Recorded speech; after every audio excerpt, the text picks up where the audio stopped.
وبركاته. ازيكم يا جماعه؟ عاملين ايه؟ يا رب تكونوا كويسين وبصحه وبسلامه.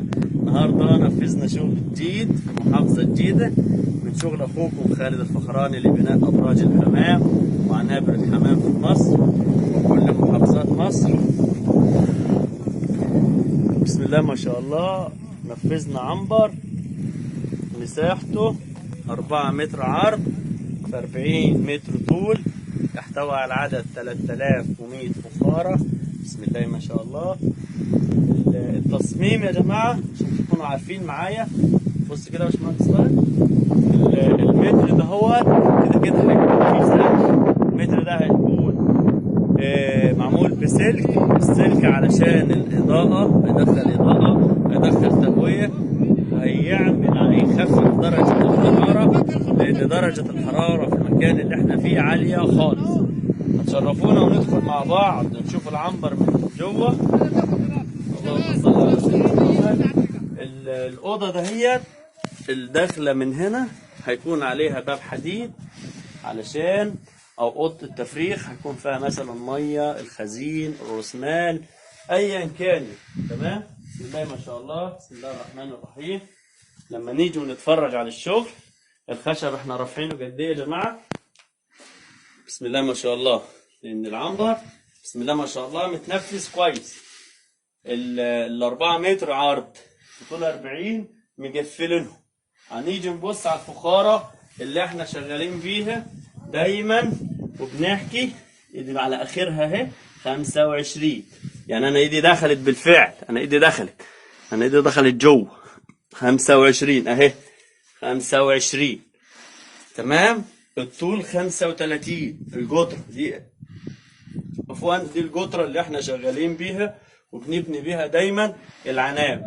بتمشي اي نوع حمام يعجبنا، لاحم، جمعيات، زاجي، رومي، روماني، كينج، بلدي، النوع اللي هيعجبنا هيتنفس. ديت اللي بنشتغل بقى عنابر. ما عادش بنشتغل عنابر الا بدي، لان الحمام زي ما قلنا في فيديو 2 و10 بياخد حجم وما عادش بيقدر يشتغل نتيجة انه محبوس. دي الحلال، الشغل الحلال اللي احنا شغالين بيه ما شاء الله، من اول فخار لاخر فخارة. بسم الله ما شاء الله. كل الفخار مقاس واحد، السعة واحدة، الشغل واحد. شغل اخوكم خالد الفخراني لبناء ابراج الحمام وعنابر الحمام في مصر وكل محافظات مصر. العنبر ده اهو، خليك عندك حد. ماشي. العنبر ده اهو، الشغل اهو، خشب اهو، حمام هيلعب عليه وهيتنشر عليه من الداخل والخارج، وهيعمل عملية التزاوج الاكل هيكون هنا ماشي. تعالى يا عم الحاج معايا. في شغل تاني باذن الله في العنبر. في شغل تاني. الشغل بيقول ايه؟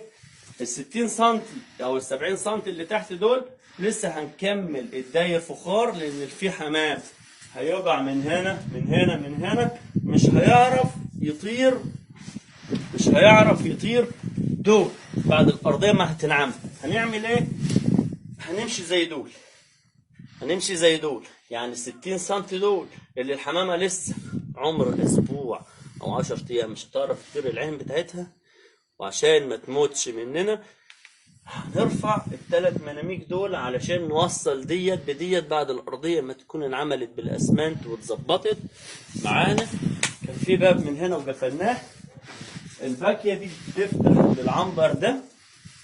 تمام. الباكيه دي هتفتح في عنبر تاني خالص هنبدا فيه كمان شويه، اللي هو ده. خليك عندك يا حاج. بسم الله ما شاء الله. الجنب ده زي ما قلت لكم الفتحه دي، شوفنا دي يا جماعه، دي الفتحه بتاعت اللي هي الابراج بتاعت الحمام. جت معانا في الغلط او مع التحميل، بس عشان نقول لحضراتكم بصوا ان احنا لو دي جزء الحمام، يعني ان كان ده لاحم، ان كان ده فرنسي، ان كان لاحم اي نوع، رومي، رومان، اي نوع، هتدخل وهتطلع وبالزياده. بصوا يا جماعه اهي، بس مفيش حمام بكده. انتوا معايا؟ بس انا اعملها تجربه.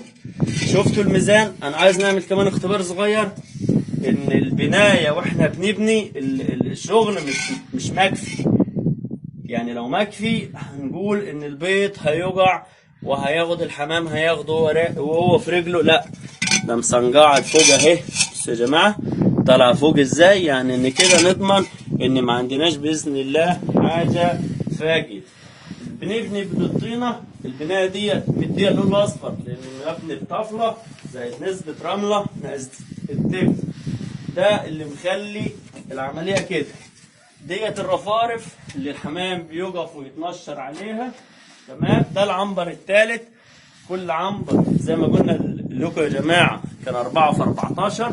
العنبر الاخير نفس الشغل، تصميم اخوكم خالد الفخراني لبناء ابراج الحمام اللي هيتقفل من فوق ده. تعالى معايا هندسه كده، بص هنا عشان الاضاءه والشمس.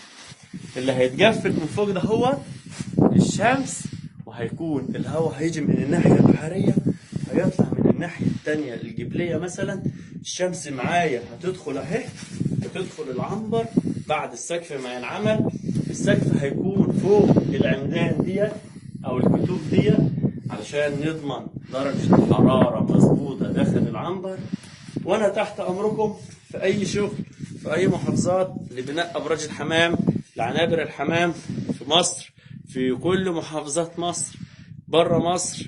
انا تحت امركم، يشرفني نشتغل لاي حد. اشتغلنا عنابر بنشتغل بالفخاره دي، اشتغلنا ابراج الفخاره الثانيه اصغر شويه. تليفون 010 6 9 10 41 9 6 تاني 010 6 910 41 96. شاكر للمتابعة، نتمنى يا رب نكون عند حسن ظنكم دايما بينا، ونتمنى يا رب اشتراككم معانا في قنواتنا او قناتنا المتواضعة على اليوتيوب خالد الفخراني لبناء ابراج الحمام، وصفحتنا على الفيسبوك. ومنتظر ردودكم معانا واقتراحاتكم، اي استفسارات اي اقتراحات، التواصل على نفس الارقام ديت. وشكر للمتابعة، والسلام عليكم ورحمة الله وبركاته.